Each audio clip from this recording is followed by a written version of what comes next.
Bismillahirrahmanirrahim. Qul huwallahu ahad, Allahus samad, lam yalid wa lam yulad wa lam yakul lahu kufuwan ahad. Pak Pendeta, Bagaimana? aku off cam nggak apa-apa ya, soalnya aku sambil ngerokok ini. Oh iya, boleh. Ya, Maaf ya Pak Pendeta ya. Kebetulan saya nggak merokok, ya batuk saya kalau kena asap rokok.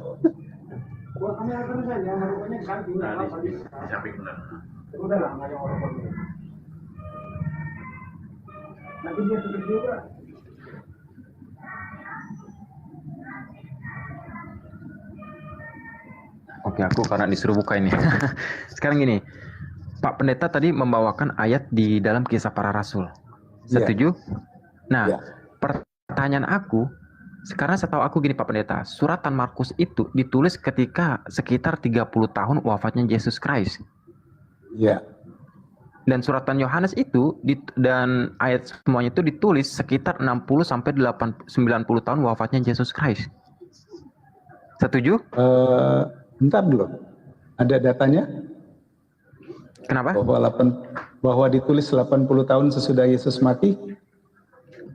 Data Tadi Abang bilang kan ya, kitab Yohanes itu ditulis 80 tahun setelah Yesus mati, setelah wafat.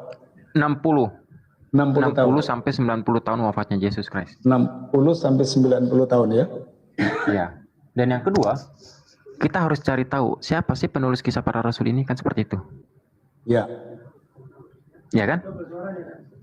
Oke. Nah, menurut Pak Pendeta siapa penulis Kisah Para Rasul? Penulis Kisah Para Rasul adalah Lukas. Nah, pertanyaannya, Lukas dan Paulus ini apakah termasuk dalam 12 murid Yesus? Tidak termasuk dalam 12 murid Yesus. Nah, berarti siapa mengangkat dia menjadi rasul, Pak? Sedangkan dia nggak termasuk dalam 12 murid Yesus. Nah, ini yang saya bilang tadi, pemahaman Alkitab, setiap kitab itu dipahami secara berbeda oleh mereka yang mengimaninya. Iya. Gitu. Jadi ketika kita bicara soal waktu itu, dan tadi ada yang komen bahwa tidak ada tulisan Yesus, ada kata Yesus di sana di Lukas di Kisah Rasul 19. Itu karena pemahaman yang berbeda, Bang. Jadi benturannya di situ, Bang. Ketika kita baca dan kemudian dengan paham yang berbeda, Pemahaman. maka kita akan salah memahami ayat tersebut.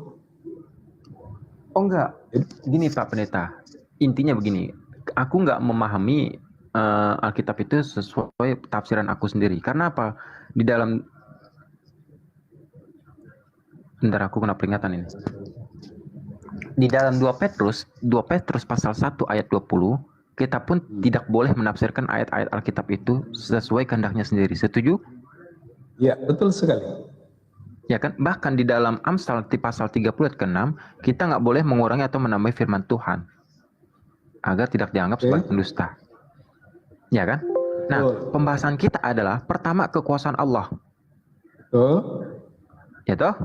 Ya. Nah, kekuasaan Allah kami adalah dalam surat Ayatul Kursi Al-Baqarah di ayat 255 mengatakan Allahu la ilaha illa huwal hayyul qayyum la ta'khudhuhu sinatun wa la nawm. Nah, Allah kami itu nggak pernah tidur, nggak pernah ngantuk, apalagi tidur, Bang, Pak Pendeta. Ya, betul. Ya kan? Tetapi Tuhannya Pak Pendeta Yesus Christ itu tidur di sebuah perahu dan tidur juga di beberapa ini. Dan itu dibangunkan oleh para murid-muridnya. Sebentar aku sapa dulu ya. Assalamualaikum warahmatullahi wabarakatuh, Gurunda. Waalaikumsalam warahmatullahi wabarakatuh. Pak Pendeta, semangat malam, Pak. Ya. Pak Rudi, Masya Allah. Ya, salam kenal. Iya, benar, Bang, benar. Oke. Ya, Sip. sebuah kehormatan saya bisa jumpa dengan Bang Suma di sini. Sama, saya juga merupakan kehormatan bagi saya bisa berdiskusi atau berjumpa dengan Bapak Rudi Abner Maniku. Sehat, Pak, sehat. Abang saya sehat. Sehat jasmani rohani. Alhamdulillah. Iya. Cuma gimana? Bedanya Bang Suma, saya ini bukan debaters, bukan pedebat. Saya cuma senang diskusi saja. Oh, baik. baik Bang. Kita diskusi ringan aja kalau gitu ya. Nah, begitu. Karena kalau bagi saya debat itu menang jadi arang, kalah jadi abu. Iya betul-betul. Karena kalau orang debat pasti ada saling menghina di dalamnya. Baik, baik, baik. Dan saya diajarin dari kecil bahwa tidak boleh menghina siapapun. Termasuk agama orang lain tidak boleh dihina. Itu sudah ditanamkan dalam jiwa. Iya. Bagus Pak, bagus. Oke, mungkin tema diskusi kita terkait dengan bahasan apa ini? Iya, tentang kasih Tuhan. Kasih, ajaran kasih dari Nabi dan ajaran kasih dari Paulus. Ajaran kasih dalam Al-Quran. Ini kita bahas tentang kasih, seputaran kasih. Baik. Baik Bang, baik. Tadi Bang Ferry udah mendahului dengan kisah tentang Nabi dan Musa, bagaimana Tuhan itu menunggu ridho dari Nabi dan sebagainya ya. Juga saya sudah ceritakan tentang Paulus, sejak dia dari seorang ahli Taurat, yang kemudian dia menjadi penganiaya jemaat, lalu dia menjadi Rasul Kristus. Cuma beda tadi Bang Ferry bilang bahwa untuk menceritakan kisah seseorang itu jangan orangnya, katanya, mesti orang lain. Oh gitu ya. Iya. Baik, mungkin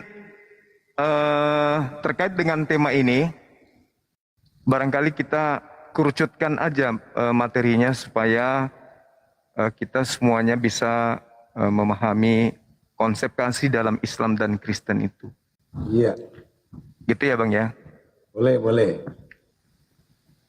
Iya, konsep baik. kasih dalam Islam dan Kristen.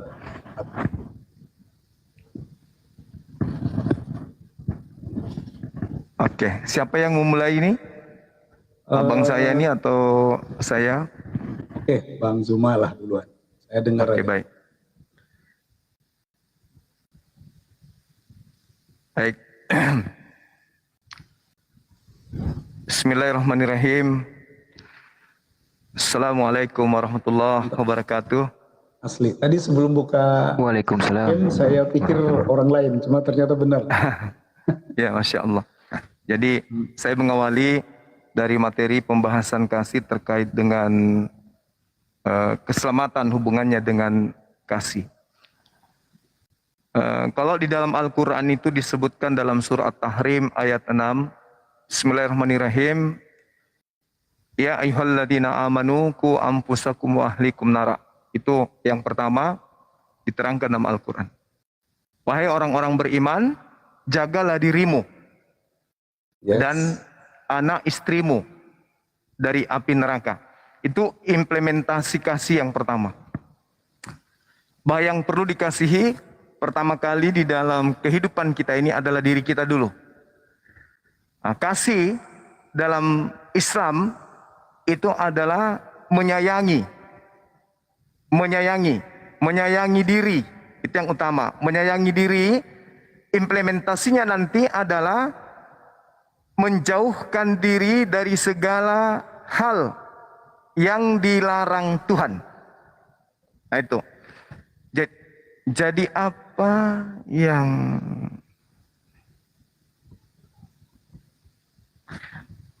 gimana ini teman-teman? Saya mau bicara, teman kita mungkin Tunggu dihubungi sama si Ferry dulu. salam kenal ya, Dinda Ferry. Iya, Gurunda. Salam kenal, Gurunda. Ya, Masya Allah. Oh, masih ada di bawah, Pak Pendeta. Oh, dia terpental. Mungkin terpental kali. Oh ya, itu sudah naik lagi. Silakan, Gurunda. Ya. Oke. Saya lanjut Bang, sedikit lagi Bang ya. Ya, bentar Ya, dulu. Yuhal. Aku open. Ya. Iya, sip. Oke. Ya ayyuhalladzina amanu qu anfusakum wa ahlikum nara. Jadi jaga dirimu dan keluargamu dari api neraka. Itu ajaran kasih itu di situ. Apapun kemudian yang bisa mendatangkan neraka bagi orang Islam itu harus dijauhkan. Jadi segala aspek ajaran cakupannya perintah, itu semuanya harus diturutin. Perintah larangan harus diturutin. Yang pertama untuk diri kita dulu. Habis itu untuk anak-anak kita, keluarga kita. Nah, itu ajaran kasih. Jadi kekuatan dari kasih itu adalah menyelamatkan diri dengan cara mentaati perintah-perintah Tuhan. Habis itu mengajak anak istri dan keluarga untuk melaksanakan perintah-perintah Tuhan. Jadi kasih dalam hal ini adalah taat akan perintah-perintah Tuhan. Lalu ketaatan kita itu kita ajak keluarga kita untuk melakoni juga. Itu baru kasih. Itu kasih di dalam ajaran agama Islam. Mungkin sementara itu. Silakan Bang. Silakan. Oke. Di dalam ajaran kita, dalam kami Kristen, kasih itu adalah dasar utama dari apa yang Tuhan lakukan kepada manusia. Sehingga dalam Yohanes 3 ayat yang ke-16, karena begitu besar kasih Allah akan dunia ini, sehingga ia telah mengaruniakan anaknya yang tunggal, supaya setiap orang yang percaya padanya tidak binasa, tapi beroleh hidup yang kekal. Nah, kasih itu diberikan kepada manusia, kemudian manusia yang mendapatkan kasih itu, maka dia harus merespon ajaran-ajaran Tuhan, ajaran-ajaran Yesus itu sendiri. Dia merespon dengan melakukannya dengan sepenuh hati. Kurang lebih dengan ajaran tadi ya. Jadi kita mendapatkan kasih besar dari Yesus Kristus Tuhan. Kemudian kita mengamalkan kasih itu dengan merespon firman, melakukan firman, melakukan apa yang benar, apa yang baik. Ya, karena kita diajarkan ketika orang-orang Farisi bertanya kepada Yesus, Guru, hukum mana yang paling bagus dari 10 hukum Taurat? Dalam Matius 22, Yesus bilang hanya ada 2 hukum yang disitulah bergantung seluruh hukum Taurat dan kitab para nabi, yaitu kasihlah Tuhan Allahmu dengan segenap hati, segenap jiwa, segenap kekuatan, dan segenap akal budi, dan kemudian kasihlah sesama manusia seperti dirimu sendiri. Nah, jadi orang Kristen yang sudah mendapatkan anugerah dari Tuhan Yesus sebagai apa yang disebut dengan kasih yang besar, maka mereka harus melakukan perintah Tuhan dan kemudian membagikan kasih itu kepada orang lain. Karena kasih kepada Tuhan saja tidak cukup kalau tidak dibarengi dengan kasih kepada sesama. Itu sebabnya orang Kristen menggunakan lambang salib ya.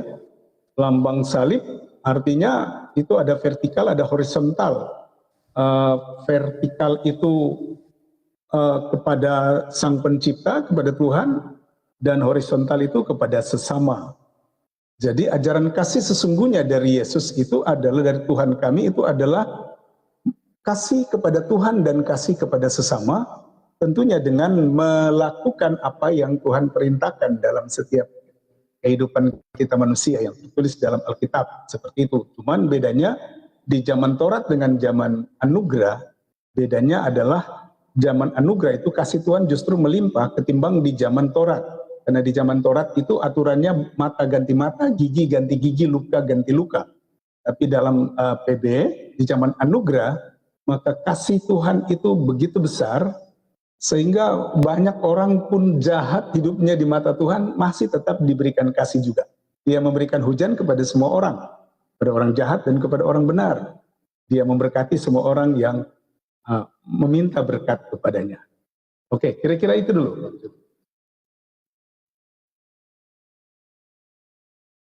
Ya, baik. Dari paparan Pak Pendeta ya sangat menarik Pak, apa yang kemudian Bapak sampaikan ya terkait dengan ajaran kasih ini. Kalau di Islam itu yang pertama tadi yang saya katakan, kasih adalah mentaati perintah Tuhan. Perintah-perintah Tuhan itu tentu cakupannya adalah berbuat baik. Berbuat baik pada diri sendiri, berbuat baik kepada orang lain, dan seterusnya. Jadi makanya di Islam itu ada yang disebut hablum minallah, hubungan dengan Allah yang harus dijaga, dan hablum minannas, hubungan kepada sesama manusia juga harus dijaga dengan baik. Bentar, Bang Zuma, kayaknya kok mirip Bang ya? Itu kasih yang kami menggunakan lambang salib itu kasih kepada Tuhan dan kasih kepada sesama. Iya, horizontal, vertikal, bagus. Dan Nah, vertikal. jadi memang cakupan itu meliputi dua aspek ini. Jadi kasih kepada Allah menurut pengajaran kami itu adalah mentaati perintahnya. Kasih kepada sesama manusia adalah mengajarkan kemudian kepada orang lain untuk taat kepada Allah juga. Tentu dengan kaidah yang kami sebut dengan akhlak atau attitude atau moral atau norma-norma yang ada berdasarkan agama dan negara yang kita cintai ini. Jadi muncul permasalahan kemudian, mohon maaf ketika kemudian berbicara mengenai kasih terhadap Tuhan. Sama seperti ketika Yesus misalnya ditanya oleh para murid apa yang harus menjadi tatanan pengikutnya untuk masuk ke dalam surga. Maka Yesus menjelaskan cara masuk surga adalah mentaati segala perintah-perintah Tuhan. Nah, mohon maaf, saya mengutip di dalam Matius 22, Bang. Cakupan hukum terutama dan utama itu rupa-rupanya adalah dua pokok inti dari hukum Taurat. Ketika orang-orang Farisi, orang Saduki berkumpul, kemudian Yesus dicobai, lalu orang Farisi bertanya, "Wahai guru, apa yang harus kami lakukan? Apa yang menjadi cakupan dari hukum terutama dan utama?" Yesus menjawab, "Kasihi Tuhan dengan segenap hati, jiwa, dan akal." Itu yang utama dan pertama.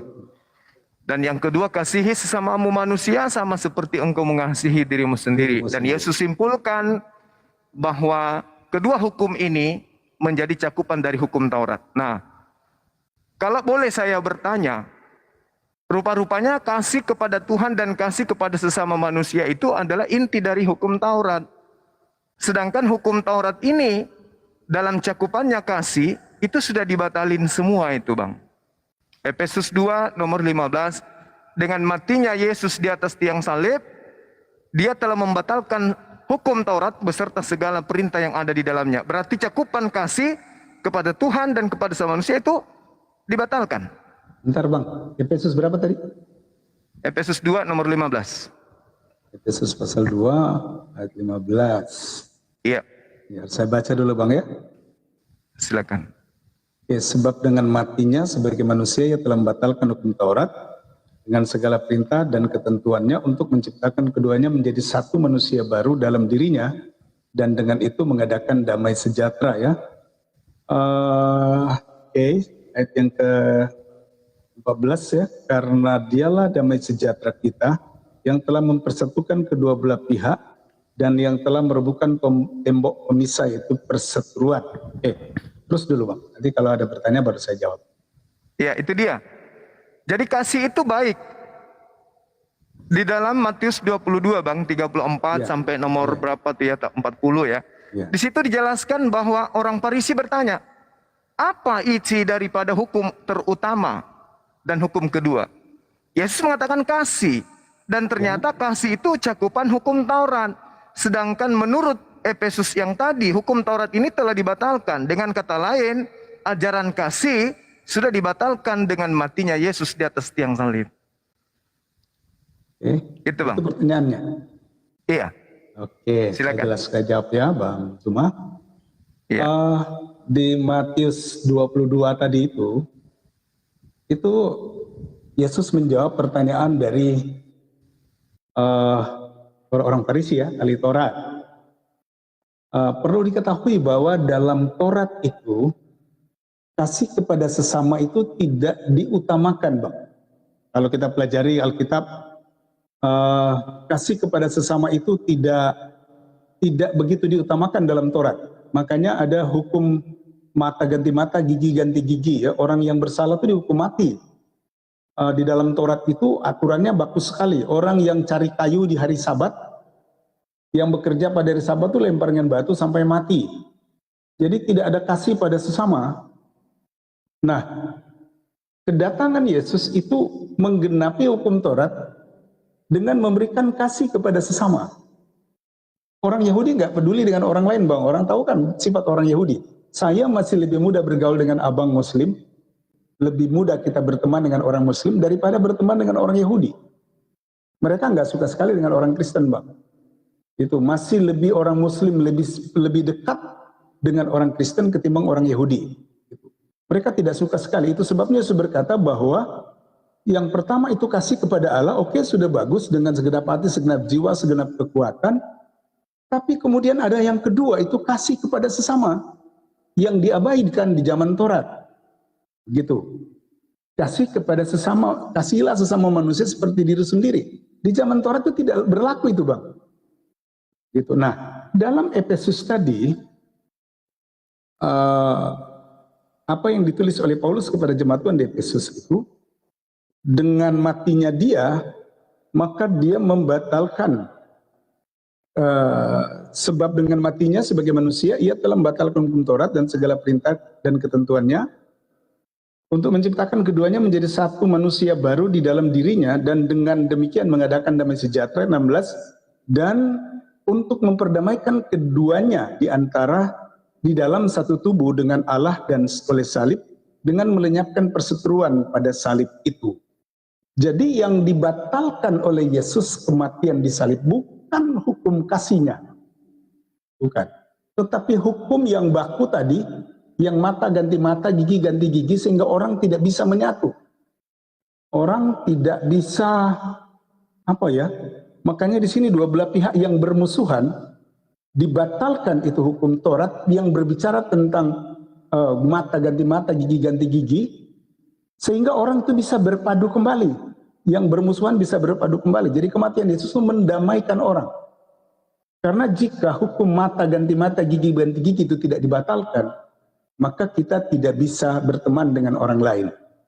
Itu. Jadi kematian yang dikatakan di sini membatalkan hukum Taurat itu bukan tentang kasih kepada sesama, bukan tentang kasih, tapi aturan baku dari Taurat yang kemudian mata ganti mata, gigi ganti gigi, dan banyak aturan-aturan lain yang tidak bisa dilakukan oleh bangsa Israel yang memang terlalu keras. Itu jawabannya, Bang.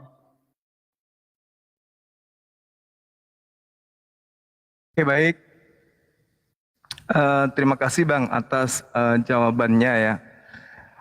Artinya ketika kita berbicara mengenai pola ini, kemudian tadi di awal saya membacakan Matius 22 itu terkait dengan hukum utama, dan Yesus sendiri yang menerangkan bahwa inti daripada Taurat itu adalah kasih kepada sesama, kasihilah sesamamu manusia sama seperti engkau mengasihi dirimu sendiri. Nah, ternyata Pak Pendeta mengatakan itu bukan dari Taurat, tapi Yesus mengatakan itu dari Taurat. Kepada dua hukum inilah kemudian menjadi inti daripada hukum Taurat itu. Ya. Itu kata Yesus. Jadi Yesus mengatakan kasih kepada sesama manusia dan juga kasih kepada Tuhan Elohim itu dua hal yang tidak terpisahkan, bahkan adalah dua dari kandungan dari ajaran Taurat itu sendiri. Nah, kemudian Efesus dalam hal ini surat Paulus mengatakan hal ini sudah dibatalin dengan matinya Yesus. Berarti kasih berdasarkan Tuhan dan kasih kepada Tuhan dan kasih kepada sesama manusia itu sudah dibatalkan kemudian. Karena Paulus sendiri yang mengatakan itu. Efesus 2 nomor 15. Ya.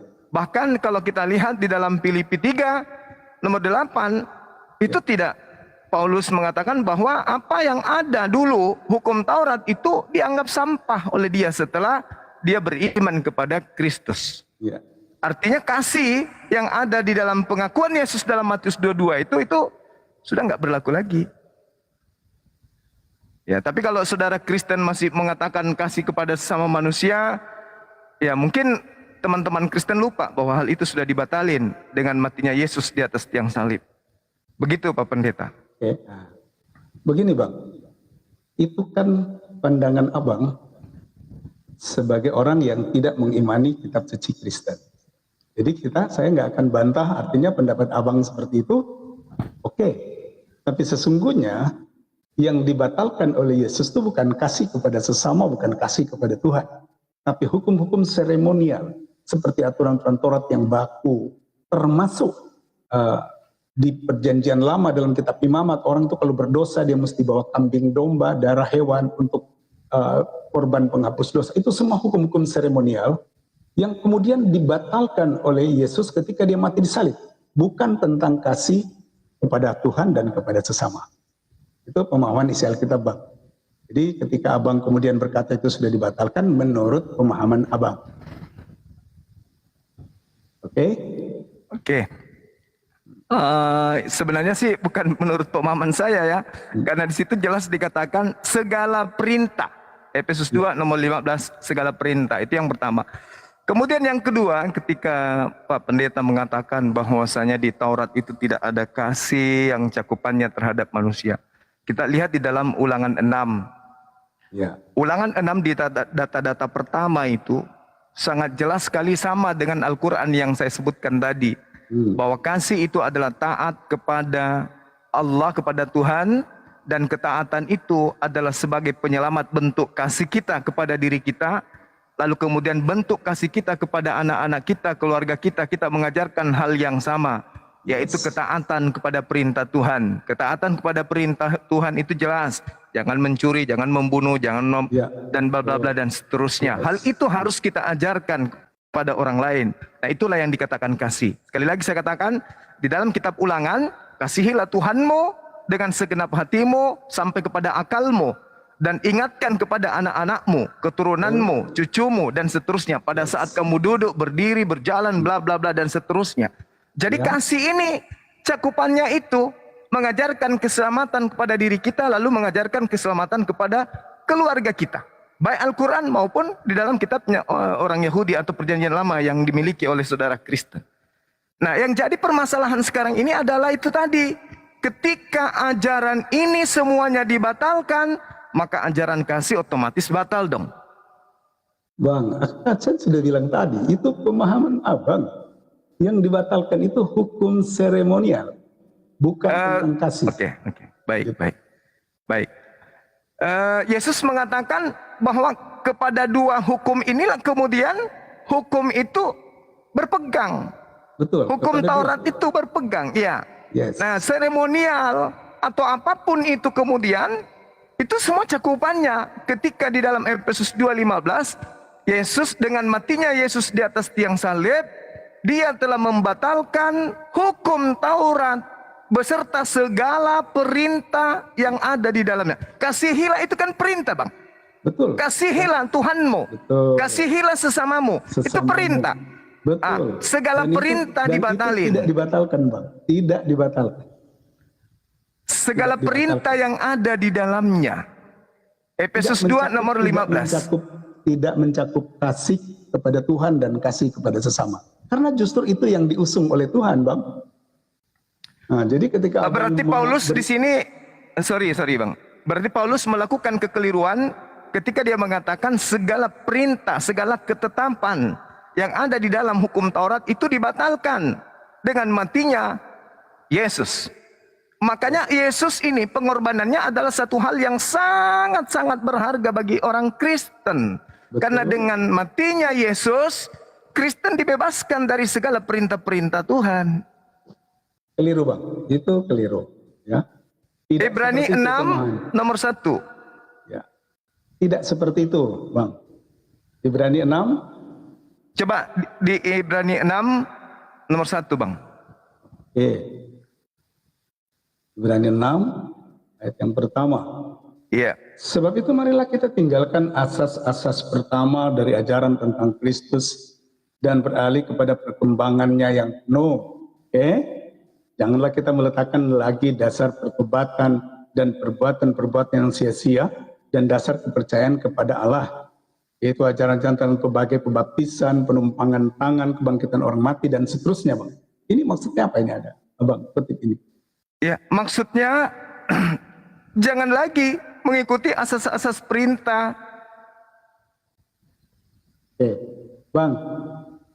Hal-hal yang berhubungan dengan kasih itu tidak pernah dibatalkan. Jadi kalau ada perintah-perintah dan aturan di dalam Efesus tadi Yang dibatalkan itu hukum-hukum seremonial. Ya, itu maaf Pak Pendeta, itu maunya Bapak. Tapi coba Anda baca Kolose 2, Pak. Abangku, mohon maaf, baca Kolose 2 nomor 16 sampai nomor 23. Di situ Paulus benar-benar mendoktrin. Tidak boleh ada lagi aturan. Ayat 16. Nomor sampai 23, Bang. Janganlah. Gak boleh lagi. Kamu, Karena ya, itu janganlah kamu biarkan orang menghukum kamu mengenai makanan dan minuman, atau mengenai hari raya, bulan baru, ataupun hari Sabat. Ini hukum seremonial, Bang. Ya, terus. Hukum seremonial. Terus. Semua itu hanyalah bayangan dari apa yang harus datang, sedang wujudnya ialah Kristus. Janganlah kamu biarkan kemenanganmu digagalkan oleh orang yang pura-pura merendahkan diri dan beribadah kepada malaikat, serta berkanjang kepada penglihatan dan tanpa alasan membesar-besarkan diri oleh pikirannya yang duniawi. Sedang ia tidak berpegang teguh kepada kepala, dari mana seluruh tubuh yang ditunjang dan diikat menjadi satu oleh urat-urat dan sendi-sendi menerima pertumbuhan ilahinya. Lanjut. Apabila kamu telah mati bersama-sama dengan Kristus dan bebas dari roh-roh dunia, mengapakah kamu menaklukkan dirimu pada rupa-rupa peraturan seolah-olah kamu masih hidup di dunia? Jangan jama ini, jangan kecap itu, jangan sentuh ini. Semuanya itu hanya mengenai barang-barang yang binasa oleh pemakaian dan hanya menurut perintah-perintah dan ajaran-ajaran manusia. Peraturan-peraturan ini walaupun nampaknya penuh hikmat dengan ibadah buatan sendiri, seperti merendahkan diri, menyiksa diri, tidak ada gunanya selain untuk memuaskan hidup duniawi. Itu sudah jelas sekali, Bang. Hukum aturan hari raya, hukum penghapusan dosa segala macam itu dibatalkan oleh Taurat, Bang, oleh kasih Kristus. Bukan soal kasih, ini kan topik kita kasih. Jadi kasih itu tidak pernah dibatalkan. Baik. Ya. Kembali lagi, kasih itu adalah mentaati perintah Tuhan, kan gitu ya? Ya, ya kan ya? Betul. Ketika perintah-perintah Tuhan berupa seremonial ini dihapuskan, apakah itu masih masuk dalam tataran kasih kepada Tuhan? Ada banyak perintah-perintah Tuhan yang bisa kita taati, Bang. Dalam hukum seremonial itu yang saya jelaskan tadi adalah aturan-aturan yang membuat manusia tidak mampu melakukannya. Aturan Taurat itu saya bilang tadi, kalau ada orang berzina itu dilempar dengan batu sampai mati. Kalau ada orang kerja mengut kayu bakar aja di hari Sabat, itu nggak boleh lakukan pekerjaan apapun. Itu semua hukum seremonial yang kemudian dibatalkan sehingga manusia tidak terikat pada hukum-hukum itu dan manusia ada kebebasan, tidak ditakut-takuti dengan hari Sabat nggak boleh kerja, gitu. Jadi itu maksudnya. Ya, artinya gini, Bang, cukuplah yang menjadi acuan kita itu adalah pengakuan Yesusnya itu dulu. Ya. Hukum terutama dan hukum kedua. Dan hukum terutama dan kedua ini adalah intinya kasih. Betul itu dulu. Sekali. Dan ternyata ini sudah dibatalin. Kasih itu karena Taurat yang dibatalkan gitu loh, Bang. Kalau Abang ingin mengatakan bahwasanya itu yang dibatalin itu seremonial, dengan membatalkan seremonial itu sudah membatalkan perintah Tuhan. Tidak semuanya. Dengan membatalkan perintah Tuhan, berarti kasih kepada Tuhan itu sudah tak ada. Sementara itu adalah kasih utama dan terutama. Percuma kasih kedua kalau yang terutama buntung. Seperti misalnya di dalam Ibrani 7:19. Coba sama-sama kita dalami apa yang dikatakan oleh Paulus di sana. Entah Paulus entah siapa karena nggak tahu siapa penulisnya. Sebab hukum Taurat sama sekali tidak membawa kesempurnaan, tetapi sekarang ditimbulkan kemudian pengharapan yang lebih baik yang mendekatkan kita kepada Tuhan. Jadi hukum Taurat itu sama sekali tidak membawa kesempurnaan katanya. Betul, Bang. Artinya memang Paulus ini mencoba untuk mendikte orang-orang di luar Yahudi, di luar Yerusalem untuk meninggalkan Taurat dan menuju kepada asas-asas baru yang dibuatnya. Seperti itu. Nah, kenapa kemudian orang Kristen kembali kepada kasih? Karena itu harapan satu-satunya. Padahal kalau kita melihat Efesus 2:15, matinya Yesus membatalkan segala perintah, termasuk perintah mengasihi manusia. Harus batal. Tidak, Bang. Tidak termasuk. Masa abang lebih tahu dari saya yang punya Alkitab, Bang? Saya acuannya cuma Bible, Bang. Ya, benar. Efesus 2 nomor 15 itu tidak ada di situ memilah. Ini seremonial. Bang, kalau semua kita pakai dasar pemahaman begitu, Bang, kita akan keliru. Akhirnya kemudian kita akan jadinya menjudge bahwa orang ini salah, orang ini benar. Gak bisa begitu, Bang. Yaudah, Dalam ayat-ayat suci Quran saja ada hal-hal yang kemudian tidak seimbang. Seperti misalnya contoh Maryam 30-33. Isa itu berkata, selamatlah aku ketika aku dilahirkan, ketika aku mati, dan ketika aku dibangkitkan dalam keadaan hidup. Nah, saya tidak akan membantah keterangan abang kalau soal Quran, karena itu kitab suci abang. Nah, begitu pula dengan Alkitab, Bang. Oh ya. Setiap kitab suci memiliki pemahaman berbeda bagi para yang mengimaninya, gitu, Bang. Oke, baik. Izinkan saya boleh bertanya, Bang, ya? Boleh. Oke. Gimana abang menyikapi Filipi 3 nomor 8 ketika Paulus menganggap bahwa hukum Taurat itu sampah? Filipi 3 nomor 8. Filipi pasal 3 ayat yang ke-8. Iya. Melepaskan semuanya. Malahan segala sesuatu kuanggap rugi karena pengenalan akan Kristus Tuhan. Kristus Yesus Tuhanku lebih mulia daripada semuanya. Oleh karena dialah aku melepaskan semuanya itu dan menganggapnya sampah. Bang.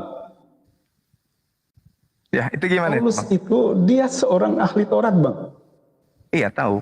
Nah, saya ngerti, Pak. Saya paham. Ahli Taurat. Dan dia itu sebelum dia jadi pengikut Kristus, dia seorang guru besar. Dan itu dibangga-banggakan. Kebanggaan. Makanya dia bilang itu masa lalu saya itu sampah. Sampah bukan berarti jangan selamanya kemudian karena dia bilang sampah lalu kemudian kita bilang aturan-aturan Taurat itu sampah. Tidak, Pak.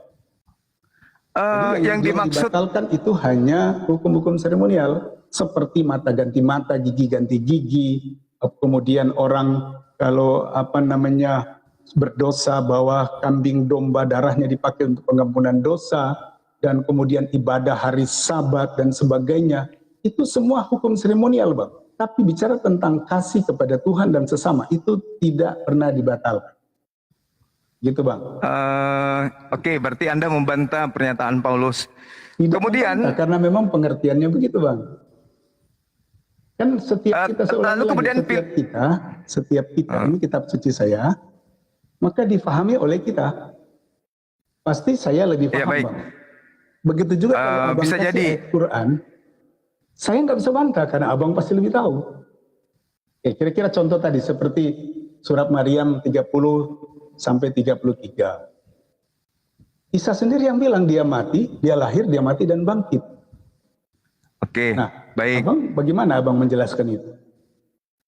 Oke, baik. Kalau di dalam Al-Quran itu kan sudah jelas, ya, wafat di situ bisa diartikan tidur, ditidurkan, diistirahatkan, ya. Sehingga Nabi Isa masa ini masih diistirahatkan, belum diwafatkan dalam arti kata, belum dipisahkan antara jasad dan ruhnya. Masih bersama, tidak pernah terpisah antara jasad dan ruh pada diri Nabi Isa alaihissalam sampai detik ini. Nah, itu yang dimaksud dalam Al-Quran surah Maryam ayat 33. Nah, kemudian Nabi Isa akan datang untuk yang kedua kalinya. Setelah datang yang kedua kalinya, tugasnya sudah selesai, barulah kemudian beliau meninggal, terpisah jasad dan roh. Dikuburkan, dimakamkan. Pada saat peniupan sangkakala untuk dibangkitkan seluruh umat manusia, barulah Nabi Isa kemudian diikutkan untuk dibangkitkan kembali dari kematian. Seperti itu yang kami pahami. Jadi Nabi Isa saat ini masih hidup, belum terpisah antara jasad dan rohnya, belum terjadi kematian terhadap dirinya. Seperti itu, Bang. Nah, itu yang namanya pemahaman kitab suci, Bang. Dan saya tidak akan bisa bantah itu, Bang. Apa yang abang jelaskan saya akan terima.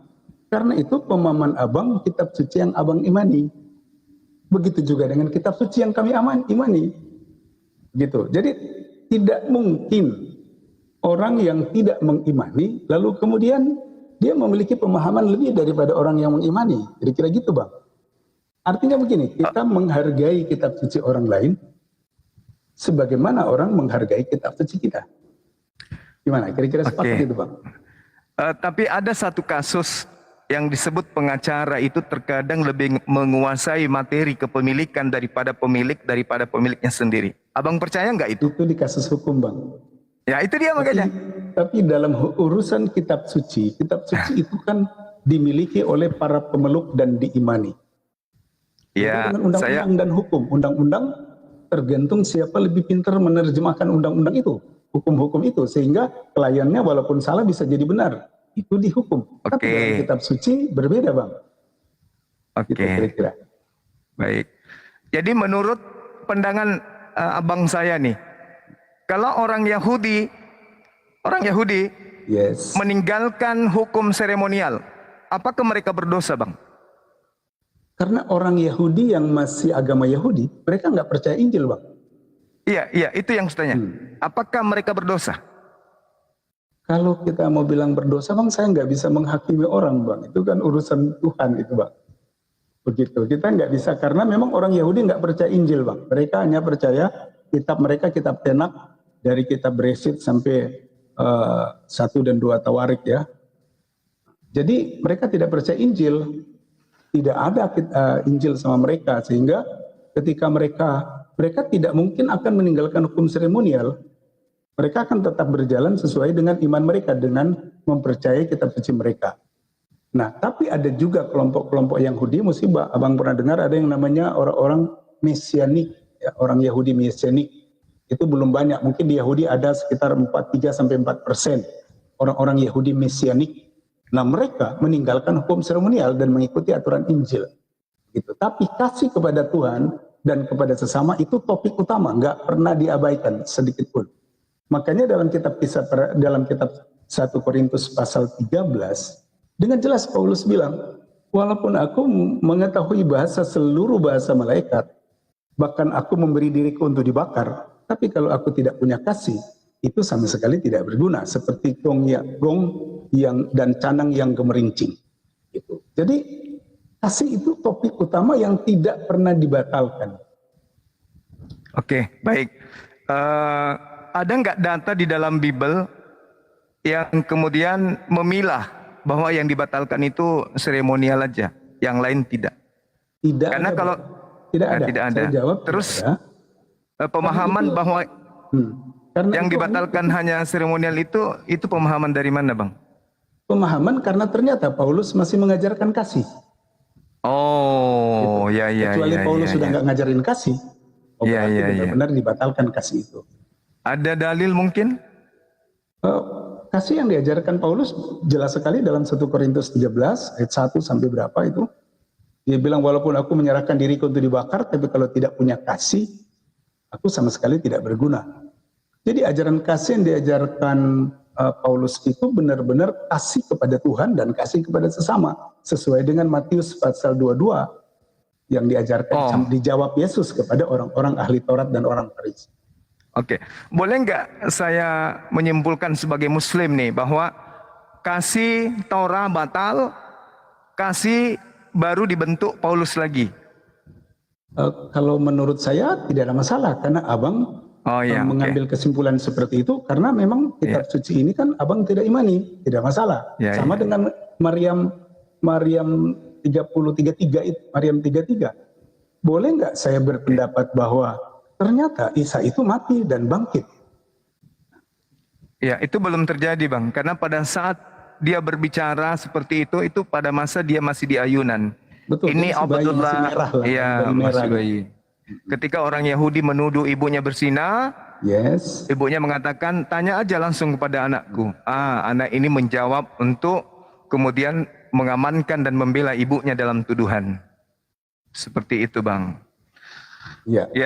Saya kira tidak ada lagi yang perlu didiskusikan barangkali, atau gimana? Ya, saya pikir karena memang sepakat dengan Bang Peri tadi, kita tidak boleh menghina, tidak boleh menjudge, ini diskusi, sehingga kalau tadi abang memiliki kesimpulan bahwa hukum Taurat sudah dibatalkan, gak ada masalah, karena abang bukan Kristen. Kalau abang Kristen itu masalah.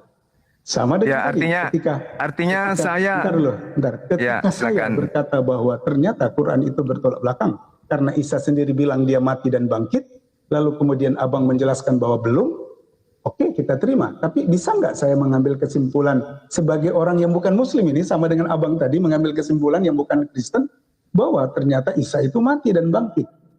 Gimana, Bang? Kesimpulan Anda itu tidak didasari karena tidak ada di dalam Al-Quran itu Nabi Isa dibunuh lalu dikubur. Nggak ada, Bang. Pernyataan dia sendiri, Bang. Udah, nah ini kalau sudah gini kan kita Ya kan? debat kan nggak baik kalau sudah debat.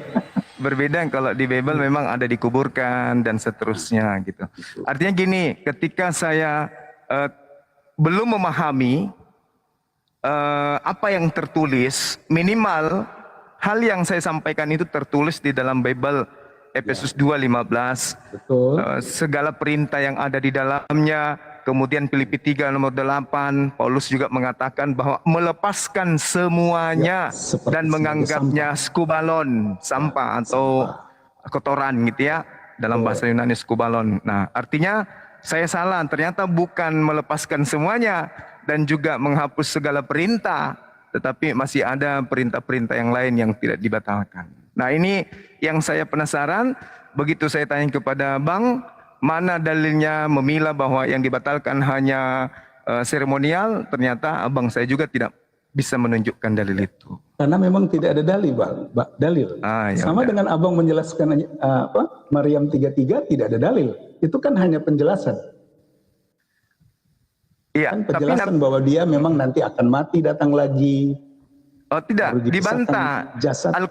Al-Quran menguatkan pernyataan Nabi Isa di dalam surah An-Nisa ayat 157.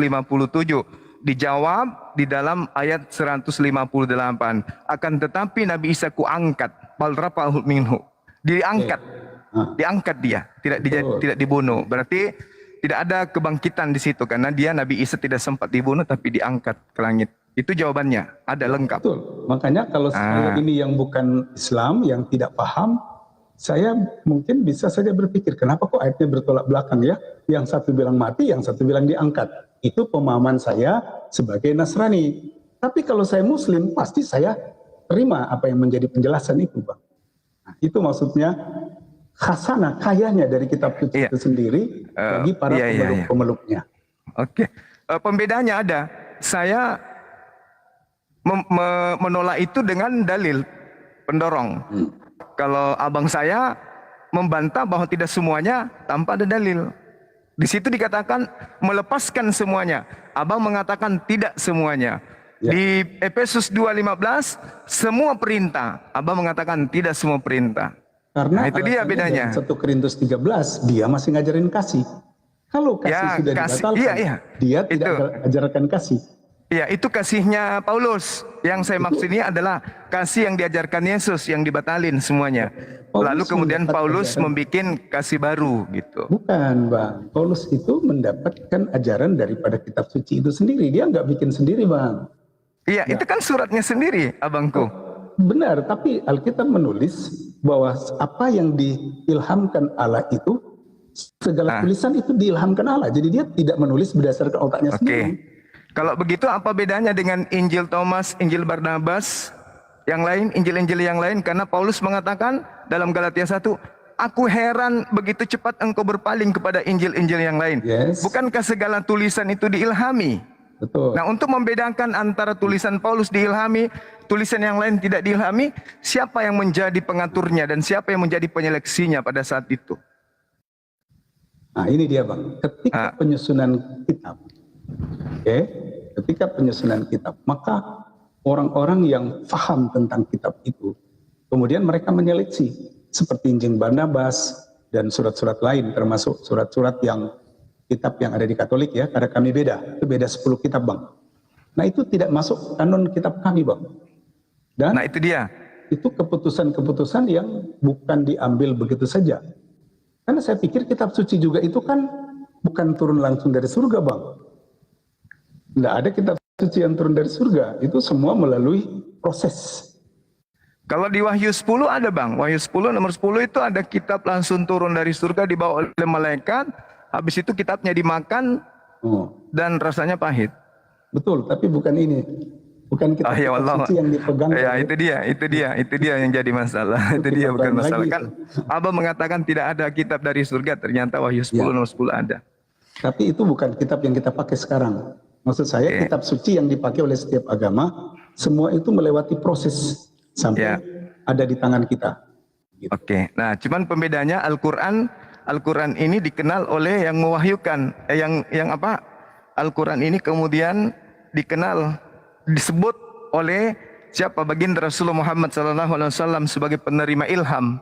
Betul. Tapi Yesus tidak mengenal perjanjian baru. Nah, itu masalahnya. Surah-surah Paulus, Yesus tidak pernah memberikan legitimasi. Lukas, Markus, Matius, Yohanes, Petrus, Ibrani, Roma, Galatia. Yesus tidak pernah memberikan legitimasi. Itu bedanya, Bang. Karena mereka itu menulis kisah tentang Injil. Iya, itu dia makanya. Yesus tidak mengenal Yesus tidak mengenal buku-buku tersebut, kitab-kitab tersebut. Yesus tidak pernah menyebut tentang buku Galatia, tentang Efesus, tentang Roma. Karena dia itu kan hanya 33 tahun setengah di dunia ini, Bang. 30 tahun, nah, itu dia makanya. Tahun setengah dia bekerja, sesudah itu dia mati, bangkit, naik ke surga, ya dia nggak bicara seperti ini. Tapi Yesus mengatakan, dia itu dia. Tapi Yesus mengatakan dalam Yohanes 17:8, segala firman yang kau berikan telah aku sampaikan kepada mereka. Sayangnya mereka tidak menulis. Siapa bilang tidak menulis ini? Oh, itu tulisan yang muncul. Kalau Yohanes itu ditulis 40 tahun. Tahun ke-40 sampai tahun 110. Ya, bersama dengan kitab Wahyu. Markus tahun 60-an, begitu juga Matius tahun 80-an. Jadi Yesus tidak pernah mengatakan tentang buku-buku itu. Segala firman yang kau berikan telah aku sampaikan. Ya. Setelah murid menerima firman itu, murid tidak menghafal. Boleh saya tanya? Jadi ya silakan. Boleh saya tanya? Silakan, Bang. Quran itu muncul berapa lama sesudah Nabi Muhammad meninggal?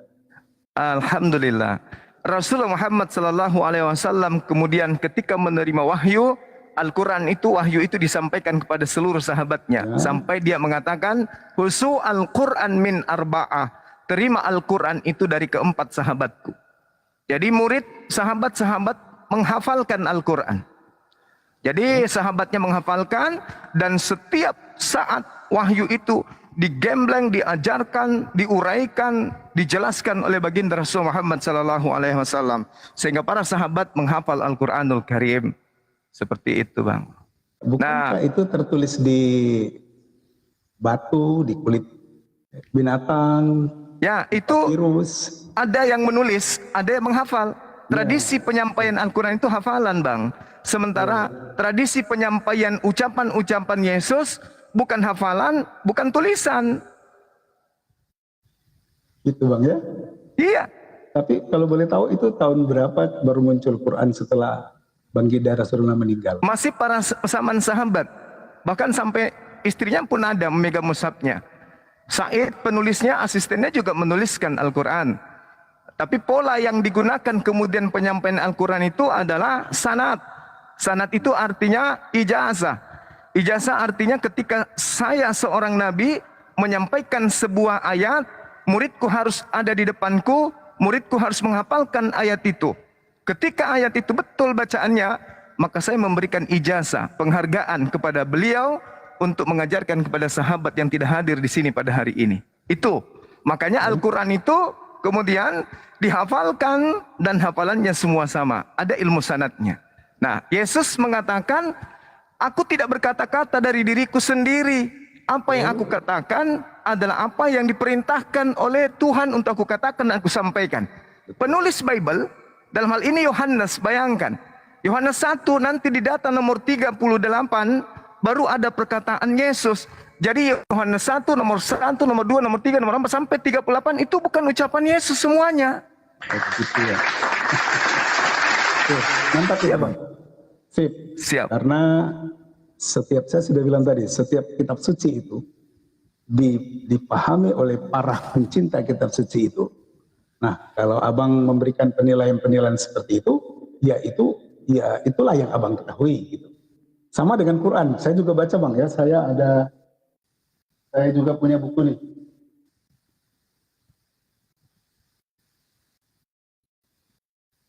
Saya baca Apa itu, semuanya ini. Itu. Cuma bedanya, kalau saya baca Quran terjemahan dan buku-buku seperti ini, saya hanya ingin belajar saja, bukan mencari kelemahan untuk diperdebatkan. Makanya saya tidak suka debat, saya suka diskusi. Jadi kira-kira seperti itu Bang ya. Saya sebenarnya jujur Bang ya, waktu dengar nama Suma aja udah gemetar tadi saya Bang. Biasa aja Bang. Banyak abang di YouTube debat-debat kan. Jadi waktu bilang Bang Ferry, Pak Pendeta bisakah saya naikkan Bang Zuma? Itu saya gemetar Bang. Biasa aja Bang. Setelah saya lihat orangnya baik Bang. Masya Allah. Insya Allah Bang. Kalau kita mungkin, ini Bang ya, karena hanya karena saya ini slow, santai, kemudian abang, kalau saya nonton di YouTube, abang tuh cet gitu Bang, gimana itu? Enggak Abang. Satu-satunya agama yang dekat dengan Islam itu agama Kristen. Begitu ya? Itu dulu dicatat. Iya. Islam Kristen itu agama dekat. Karena Kristen banyak di ayat Quran itu ditulis tentang Nasrani, kitab yang diberikan dan kitab membenarkan kitab sebelumnya. Iya. Jadi rupanya, jadi saya senang ya bisa. Saya memang sebenarnya pingin sekali bisa berdialog seperti dengan Bang Zuma, tapi di mana ya saya nggak bisa sama sekali. Apalagi kalau saya lihat di rekaman, waduh ini Bang Zuma ini galak sekali. Ya. Tapi tergantung Bang, tergantung. Kalau teman-teman kita yang bilang, bisakah Pak Pendeta saya naikkan Bang Zuma? Wah saya bilang bahas, tapi aduh gimana nih, babak belur saya ini. Enggak Bang, enggak. Saya paling cinta kepada orang yang mencintai keilmuan. Jadi kalau ada seorang Kristiani, semisal Bapak ini, abang saya ini, berdialog dengan landasan pijakan ilmu, pasti saya hargai. Karena ilmu itu, landasan pengetahuan manusia itu tatarannya adalah ilmu pengetahuan. Tapi kalau hanya celote, ngamuk, menghina, menghujat, merendahkan, memfitnah, itu yang biasanya saya agak-agak keras. Karena memang panduan Al-Quran saya ada seperti begitu. Illal ladzina zalamu minhum. Janganlah engkau berdebat dengan ahli kitab, bahkan kecuali dengan cara yang baik.